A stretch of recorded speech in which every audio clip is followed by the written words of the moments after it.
Hey, this is Tony here with Salt Strong, and in this video I want to give you some tips on using cut bait. Now, you can pretty much use any type of bait fish for cut bait. The size of the bait really depends on the size of the fish you're going after.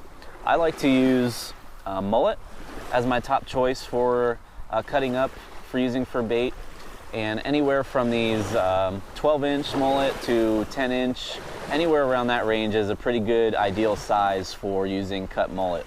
Now, a good tip is to make sure your mullet is fresh. If you can catch them fresh and be able to cut them up that way, that's a lot better than using frozen bait, because if you get frozen bait, when it thaws out, it's going to get really mushy and it will most likely fall off of that hook when it's out there sitting on the water and all those little fish are picking at it.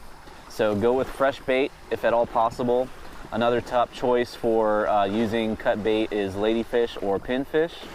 And using these cut baits, you'll most likely be targeting redfish.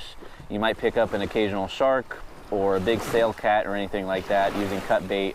But when targeting redfish, cut bait is a really good choice to use because it just sits on the bottom, and those fish are bottom feeders. They just swim along the bottom looking for something to pick up, and if they smell a nice chunk of mullet or ladyfish or pinfish or anything like that, they'll most likely pick it up. Now, when using cut bait, it's important to have these few items. I like to carry a small piece of plastic or a cutting board. It just makes it more efficient to cut up the bait, especially if you're on a kayak or a paddle board. You don't want to be laying that bait down on your kayak and cutting into it and possibly cutting into your kayak or your paddle board. Same goes with a boat. You don't really want to be cutting into your gel coat or anything like that when you are cutting up mullet or ladyfish or any type of bait like that. So definitely have a cutting board. Also, you want to make sure you have something to cut your bait up with. I usually always carry a knife with me on my kayak or paddleboard because you never know when you have to cut a line in case of an emergency or cut a rope or anything like that. So I have this knife made by Danco, really good company. They make really good knives. It has a serrated edge on one side and also the smooth fillet type of knife on the other side. Also has a handy little line cutter there. All right, so when cutting up your mullet or ladyfish or anything like that, first thing I do is cut the tail off. You don't want the tail on there if you're using this back half of the bait, because what will happen is that tail will create the bait to spin around. That will twist up your line and cause a lot of headaches. So first thing I do is cut that tail off. Just toss it in the water. Now, if you're going for smaller redfish, you can go with a 2 to 3 inch chunk of mullet.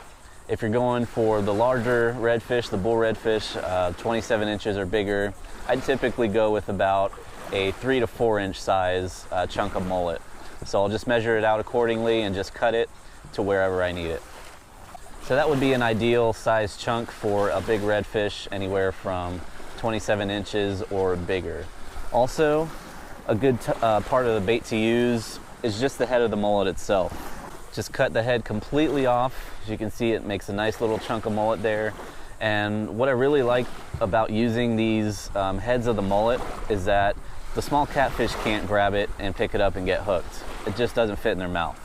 So when a redfish comes along, they have a much bigger mouth and it's much easier for them to swallow a whole head of a mullet. So definitely a good thing to use when targeting these fish. Now, when rigging this bait on your rod, I like to go with a circle hook, anywhere from a 4/0 all the way up to a 7/0, depending on how big of a fish I'm targeting.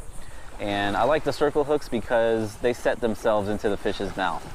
You just set your rod out, let that bait sit on the bottom, and when they come to pick it up, they will pretty much hook themselves as they go and swim off with the bait.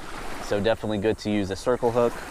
Then when rigging your piece of cut bait on your circle hook, you want to put the hook through the meat part of the bait first and then out through the skin. The skin is tougher, so that's going to help hold that bait onto the hook. So that will wrap up this tip on using cut bait for targeting inshore fish such as redfish.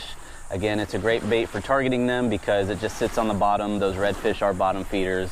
Swim along, pick up on the scent, and pick up that bait. So if you have any questions about this, please feel free to leave a comment down below. Also, be sure to check out our Salt Strong Insider Club to help you catch more fish in less time. So until then, I'll see you on the next video.